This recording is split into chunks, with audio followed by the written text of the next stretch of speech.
Hello everyone. Today we're going to be talking about how to use the digital edition of Second Step, and this is for elementary K-5.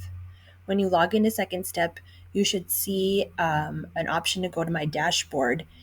If you haven't set up a class in Second Step yet, there is an option to create a class, and all it does is allow you to enter in your grade level and the name of the class. You don't have to populate it with any student names.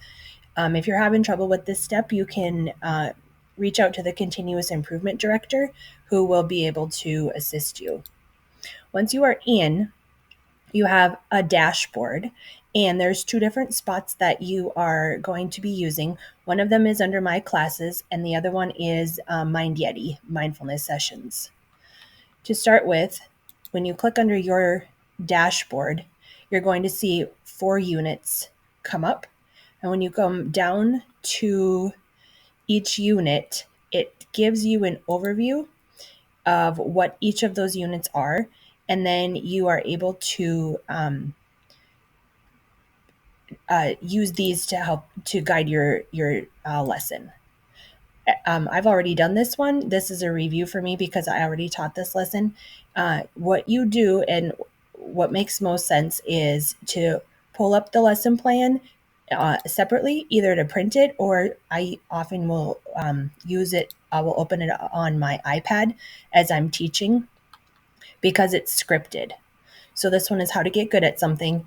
When you start the lesson, it gives you a brain builder, and the kids really enjoy using these. It's just a quick warm up that the kids, it walks them through what to do. And then there's usually there's a video on the first lesson that you watch, and then there's different talking points that you can walk your students through. Generally, these lessons take about 20 minutes. There is an option for giving extra information if you want to do these throughout the year, or throughout the week. So they'll tell you day 1 to teach the lesson, and then they'll give you ideas for what you can do as you go through the week. These day 2 through 5 would take maybe 5 minutes each. So it would be just something that you could use as a filler throughout your day. After you have finished the lesson, you get a green check mark saying that you're finished with that one. It's easiest if you go to do them in order, but there's no reason why you don't have to do, these units don't have to be taught in order, but when you start a unit, it is progressive. And so you want to keep the entire sequence the same. The 5th lesson, the performance task and learn to get better, is usually a pretty quick one. It doesn't have a brain builder, and it just gives you usually a pencil paper activity that you can do with the students. Sometimes I will print it off, and other times I will just screenshot it and I will give it to the students. And other times it's just like in this case, just a discussion that you have with your class. They did offer down here that you could draw what they learned and do a gallery walk. These are super helpful. The kids love them, and they're really good talking points throughout the year. The second thing that we use is Mind Yeti. And so you go back up to your dashboard, which was the S, and then you can go into the mindfulness sessions. These are really handy. There's a getting started PDF, and then ways to introduce it to families. There's also a list of sessions. So all of these you put up on the smartboard, and as you can see, it tells how many minutes each of them are. I usually try and do one before each of my SEL lessons. And then you can use the same one repeatedly throughout the week, or you can do a couple of them. The kids it doesn't matter if they do them more than once. The kids seem to really calm down and appreciate these ones. And so these ones do not have to be done in order. However, it's easier that way you keep track of which ones you have done and which ones you haven't. The other thing about these are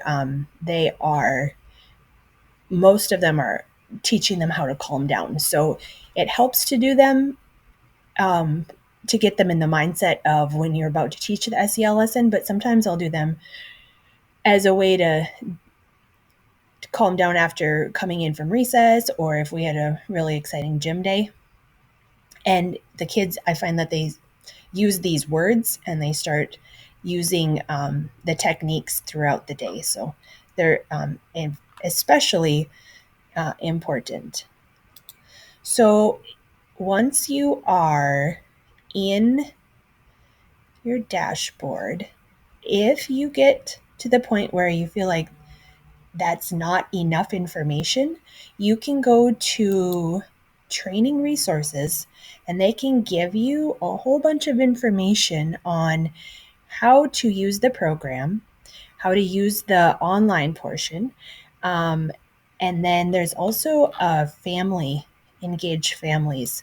So you can print off and give to students, to the students' parents, what you are teaching in each unit. The home links are incredibly important as well. So, or sometimes I'll just take this snippet and I'll put it into my weekly newsletter. I do appreciate that it has different languages, and there's quite an extensive list of them, so that's helpful. And just a resource that you can use. The other thing is, what I also like is you can get a snapshot of what each grade level is covering. And obviously it's aligned K5. But if you're curious what the grade below you or the grade above you is teaching, then this is a great spot to go. And then also, if you want to just get all of your brain builders all in one spot, the kids love doing these. And so you can come back and do them repeatedly. They get really excited when you pull these ones up. And then there's extension activities that you can do as well. And those are PDFs that are a good filler. A lot of these are an idea that you can use, and then you can make it your own, just depending on your class. So you could take this and it's scripted, but you could also go off of this and go down a different road depending on the students that you have, the issues that they have, or the things that they bring up that they want to talk about or discuss. So all of the lessons in second step are designed to pick up and use, but I've often taken additional time and used them to have different discussions. So for example, in the lesson where we were talking about picking a solution and having figuring out how to solve a problem, the 3 examples that were listed were all about friendships outside at recess, and what to do if a friend doesn't want to play with you, or plays a game that joins a game that you didn't anticipate them coming to join. But we ended up having a good discussion on what happens inside the classroom during gym time. And so I followed the script, and then I ended up deviating. And just because the kids kept talking about during gym, this is what happened. And so then we just had a really good conversation that way. Besides the training videos, there are additional program supports. So there's classroom supports, school-wide supports, and the program updates. You probably won't be visiting that one. The school-wide supports would be probably a good time to have a discussion about this during like our staff meeting. But I do like that there are posters that you can download if you want to print them off. And then there's also recommended books. Sometimes I will take a YouTube video of a book that goes along with the lesson, just to reinforce the concept. But if you have the book, that's just as great. But if you don't have the book, you can just YouTube it. And then these are just suggestions for books. There's a lot more, just depending on, like I said, what the kids, how they kind of lead the direction. So every time that you navigate this site, you always go back to this S for second step.